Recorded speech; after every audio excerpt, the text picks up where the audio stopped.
김건희 의혹 특검팀이 오늘 그림 매관 매직 의혹과 관련해 김상민 전 부장검사를 불러 조사하고 있습니다. 네, 특검팀에 나가 있는 취재기자 연결해 보겠습니다. 이채연 기자.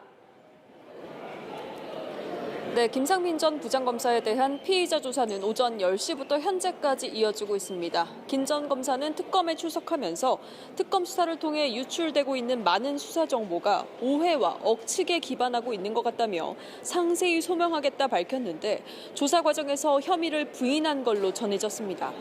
특검은 김 전 검사가 지난해 총선을 앞두고 김영선 전 의원 지역구였던 경남 창원의창에 현직 검사 신분으로 도전하며 공천 지원 대가로 김 씨 측에 그림을 선물한 것으로 의심하고 있습니다. 이후 김 전 부장검사는 공천에서 탈락했지만 국정원에 임용됐습니다. 특검은 오늘 김 전 검사를 상대로 그림을 건넨 목적이 지난해 총선이나 국정원 특보 임명과 연관성이 있는지 추궁할 전망입니다. 그림의 진위를 두고 그동안 진품이라던 해당 그림의 위장 논란이 다시 불거진 가운데 특검팀은 매매 관여 인물들에 대한 필요한 참고인 조사도 진행했다 이렇게 밝혔습니다. 이 밖에도 특검팀은 김 씨 일가가 운영하는 요양원에서 고가의 명품 시계와 귀금속 등을 압수한 걸로 전해졌는데 김 씨 측은 자신과는 무관하다는 입장입니다. 네, 또 다른 매관 매직 의혹인 서희건설 사위 청탁 의혹과 관련해 한덕수 전 총리가 참고인 신분으로 출석했다고요? 네, 그렇습니다. 한덕수 전 총리는 조금 전인 오후 2시 참고인 조사를 받기 위해 이곳 특검에 출석했습니다. 한 전 총리는 박성근 전 실장 임명에 윤 전 대통령 부부의 개입이 있었는지 등 이런 취재진의 질문에 아무런 답 없이 안으로 들어갔습니다. 서희건설 인사청탁용으로 김건희 씨에게 6천만 원대 반클리프앤 아펠 목걸이 등이 건너간 뒤 이 맞사위인 박성근 전 검사가 국무총리 비서실장으로 임명됐다는 의혹과 관련해서입니다. 귀금속의 대가성에 주목하고 있는 특검팀은 한 전 총리를 상대로 당시 비서실장 자리를 둘러싼 임용 배경 등을 캐물을 걸로 보입니다. 이 밖에도 김 씨가 세계 문화유산인 종묘에서 외부인들과 차담회를 연 것과 관련해 수사에 나섰다고요?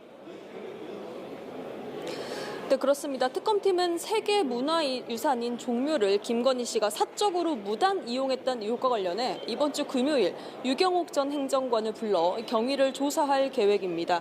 김 씨는 지난해 9월 이 종묘 안 망묘류에서 비공개 차담회를 가졌는데 이 민간인과의 사적 만남에 국가유적지를 사용했다는 지적이 불거져 나왔습니다. 특검팀은 종묘 관리소장 등 관련 공무원들에 대한 조사를 벌여 당일 사실관계도 어느 정도 파악했다며 이 김 씨에 대한 직권남용 등 여러 법리를 검토하고 있다고도 덧붙였습니다.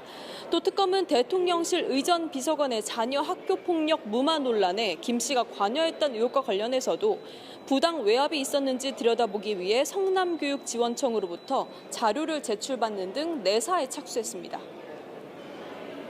네, 오늘 국회 본회의에서 권성동 의원에 대한 체포 동의안이 보고됐는데 특검이 구속 필요성을 상세히 적시했죠. 네, 그렇습니다. 특검은 권 의원에 대한 체포 동의안에서 권 의원이 국회의원으로서 마땅히 준수해야 할 청렴 의무를 위배한 채 불법 정치자금을 수수했다 이렇게 적시했습니다.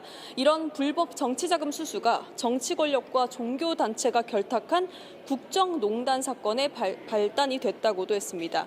특검은 이 권 의원이 1억 원을 수수받았다는 의혹 말고도 추가로 정치자금을 더 수수했다고 의심할 만한 사정이 있다며 추가 수사 필요성 또한 강조했습니다. 구속 필요성에는 증거인멸 우려를 들었는데 이 공범인 윤영호 전 통일교 본부장에 대한 수사 개시 뒤 차명폰으로 수사 관계자들과 연락을 나눴다는 점 등을 근거로 들었습니다. 지금까지 김건희 특검 사무실 앞에서 연합뉴스TV 이채연입니다.